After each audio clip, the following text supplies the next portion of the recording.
అందరికీ. అండ్ సందీప్ కిషన్ అన్న thank you, Sai Rajesh అన్న థ్యాంక్ యూ. అండ్ అందరికీ like especially like Brahmanandam sir thank you so much sir వచ్చినందుకు. అండ్ లక్ష్మీ భూపాల గారు అండ్ మంచు మనోజ్ అన్న చెప్పగానే వచ్చారు. ఎప్పుడు ఫస్ట్ టైం ఎప్పుడో కలిశాను, మళ్ళీ ఫోన్లో చెప్పగానే వచ్చారు. సో చిన్నప్పటి నుంచి యాక్చువల్లీ నేను మీ అందరూ ఒకటి చెప్తాను, బిగ్ బాస్ ద్వారా పరిచయమైన ఒక క్యారెక్టర్ అనేది బయటపడింది. కొంతమందికి నా క్యారెక్టర్ నచ్చింది, కొంతమంది నచ్చదు. నెగిటివ్స్ ఉంటాయి, పాజిటివ్స్ ఉంటాయి, ఈడికి బలుపు లేకపోతే ఇటు మంచోడు అన్నీ ఉంటూ ఉంటాయి. బట్ సినిమాకి అవన్నీ ఏం సంబంధం లేకుండా సినిమా తెర మీద నేను ఏం చూపించాను అనేది మాత్రమే మీరు గుర్తించి సినిమా లైక్ చూసి ఆదరించాలని మనస్ఫూర్తిగా కోరుకుంటున్నాను. సో నేను ఇవంతా ఒకటి చెప్పాలంటే ఈ సినిమా జర్నీ యాక్చువల్లీ ప్రతి ఒక్కరూ చాలా కష్టపడతారు. ఈవెన్ సాయి రాజేష్ అన్న ఇందాక చెప్పినట్టు కొబ్బరి మంట అప్పుడు ఎలా అయితే కష్టపడ్డారో అన్న, సో సేమ్ హియర్ నేను కూడా సినిమా 55% అయిపోయిన తర్వాత డ్యూ టు సమ్ రీజన్స్ కొంచెం లైక్ ఫైనాన్షియల్లీ మొత్తం చాలా ఇదైపోయేసరికి భాషపై టెన్షన్ పడిపోయింది మా ప్రొడ్యూసర్. టెన్షన్ పడిపోగానే ఆయన ఏంటంటే చాలా డేరింగ్ పర్సన్, మళ్ళీ అది కూడా చెప్తున్నారు. సో ఆయన ఏం కోట్ల రూపాయల ఆస్తులు పెట్టుకొని ఏదో వచ్చి సంచులు వేసుకొని వచ్చి ఇక్కడ సినిమాకి డబ్బులు పెట్టలే. ఫ్రాంక్లీ స్పీకింగ్ ఏదో ఉన్న దాంట్లో ఒక మిడిల్ క్లాస్ ఫ్యామిలీ ఇందాక ఒక్కొక్క రూపాయి లైక్ జమ చేసుకొని బిగ్ బాస్ నుంచి బయటికి రాగానే అరే సోయల్తో సినిమా చేయాలి అని చెప్పేసి అనుకున్నాడు. సో రాగానే బుల్లెట్ బండి మీద వచ్చిండు. So don't judge book by its cover అని చెప్పేసి అంటారు కదా. నేను ఆ టైంలో నేను ఫస్ట్ ఆఫ్ ఆల్ భాషపైన చూసి ఏది బుల్లెట్ బండి మీద వచ్చిండు, ఈయన ప్రొడ్యూస్ చేస్తా అంటుండు, ఏంది అసలు అని చెప్పేసి నేను గోపి సార్ ఫస్ట్ కన్ఫ్యూజ్ అయినాం.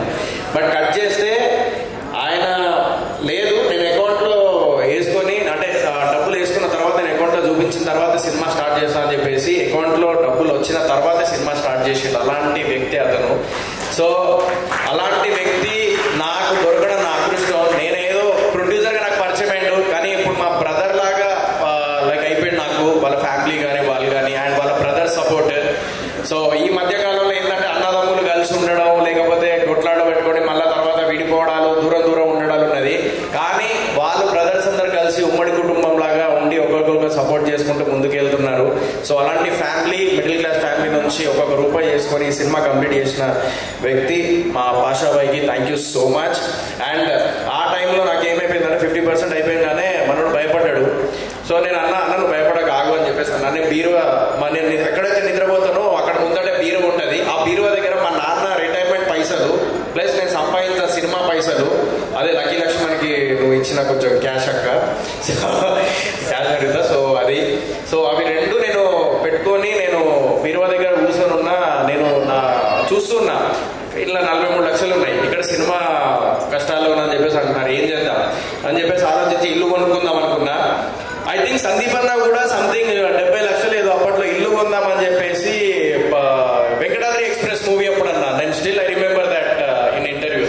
మంచిది, నేను మనవాడిని కళ్ళడానికి మానేసిన, ఎందుకంటే నేను చెప్పేది ఇలాంటివన్నీ ఫాలో అవుతున్నాను కానీ హై టెన్షన్ పనులు. సో చాలా స్ట్రెస్ఫుల్ విషయాలు. స్ట్రెస్ అయినా కూడా మనకు నచ్చేది ఒకటే అన్న. మీరు ఇందాక మనకు నచ్చి జనాల్ని మెప్పించి మనం ఎన్ని కష్టాల్లో ఉన్నా కూడా వాళ్ళ ముందుకి తీసుకెళ్లి వాళ్ళతో మెప్పించాలనేది ఏదైనా ఉన్నదంటే అది ఏకైక సినిమా ఇండస్ట్రీ మాత్రమే. సినిమాని ముందుకు తీసుకురావడమే మా తపన. ఎన్ని కష్టాలు వచ్చినా ప్రతి ఒక్కరు అనుకుంటారు కలర్ఫుల్ లైఫ్, దీని అమ్మ జీవితం, మంచి బట్టలు వేసుకుంటారు, మంచి బుట్కట్ ప్యాంట్ వేసుకుని సూటు గీట్ వేసుకొని వస్తారు అని చెప్పేసి అనుకుంటారు. దాని వెనకాల ఎంత కష్టం ఉంటుందంటే రాత్రి పగలు ఎంత కష్టపడతారంటే ప్రతి ఒక్కరు పాప లైట్ మ్యాన్ ఎండలో లైట్ మోస్తూ ఉంటాడు. ఇవన్నీ అందరు చెప్పిన విషయాలే. కానీ నేను ఒక ఆర్టిస్ట్ నుంచి ఆ టైంలో యాజ్ అ ప్రొడ్యూసర్గా మారినప్పుడు ఆ ప్రొడ్యూసర్ కష్టాలు ఏందో, ఆ ప్రొడ్యూసర్ ఎంత పెయిన్ సఫర్ అవుతాడో, ఆ ప్రొడ్యూసర్ ఎన్ని కష్టాలు ఎదురయ్యి మీ ముందుకి సినిమా తీసుకొస్తాడో ఆడియన్స్ గా. ఇంకొక మీ అందరు తెలియదు ఏంటంటే సినిమాలు అనేది వాళ్ళ పైసలు పెట్టుడు కాదు, నెక్స్ట్ ఫైనాన్స్ తీసుకొస్తారు. ఆ ఫైనాన్స్ అనేది తీసుకొచ్చినప్పుడు ల్యాబ్ లో ఉంటుంది, ఆ ఫైనాన్స్ క్లియర్ చేయాలి, ఫైనాన్స్ క్లియర్ చేస్తేనే మన సినిమా బయటికి వస్తుంది. ఇవన్నీ ఉంటాయి చరిత్ర. అంటే ప్రతి ఒక్క ప్రొడ్యూసర్ బయట నుంచి అప్పు చేసుకొని తీసుకొచ్చి పెడతాడు. ఇప్పుడు ఇలాంటి సిచ్యువేషన్ లో మీరందరూ ఓటీటీ అనేది ఏదైతే చాలా మంది ఓటీటీకి అలవాటు పడిపోయారో మీ అందరికి ఒకటే చెప్తాను, మనం ఇంట్లో ఎంత వారం అంతా పప్పన్నం తిన్నా కూడా లాస్ట్కి మనం అందరం లైక్ ఫ్యామిలీ అందరు కలిసి రెస్టారెంట్కి వెళ్ళి ఆర్డర్ పెట్టుకొని ఉన్నప్పుడు ఆనందం ఎట్లుంటుంది అందరు కలిసిమెలిసి, అలాంటిదే థియేటర్. సో థియేటర్కి ప్రతి వారం సినిమా రిలీజ్ అవుతుంది. మీరు ఫస్ట్ వెళ్ళి థియేటర్లో పండగ చేసుకోండి మీ ఫ్యామిలీతోని, అదొక్కటే కోరుకుంటున్నాను. థియేటర్స్ అన్ని చాలా ప్రాబ్లమ్స్ క్రియేట్ అయినాయి. So first of all theatres అంటే గుర్తొచ్చింది, నేను ఒకటే చెప్తా, దిల్ రాజు గారికి థ్యాంక్స్ చెప్పాలి. చాలా మంది దిల్ రాజు గారు థియేటర్స్ ఇవ్వరు, కొంతమంది కొత్త వాళ్ళని ఎంకరేజ్ చేయరు అది అని చెప్పేసి అంటూ ఉంటారు కదా. నేను ఈరోజు చెప్తున్నాను, అదే దిల్ రాజు సార్, నేను ఆఫీస్కి వెళ్ళి సార్ ఇది పరిస్థితి సార్ నాది అని చెప్పేసి వీళ్ళందరికీ చెప్పినట్టుగా నాకు ఉన్న పరిస్థితుల్లో నేను చెప్పిన, ఏది యాడ్ ఆన్ చేసి చెప్పలేదు.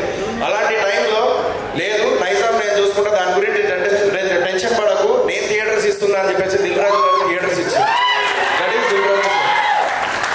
ఏలూరు విజయ్ గారు ఉషా ఫిలిం 50 సంవత్సరాల నుంచి ఉంది. ఆయన సినిమా చూసి సీన్స్ చూసి కొన్ని నచ్చి సినిమా తీసుకున్నారు.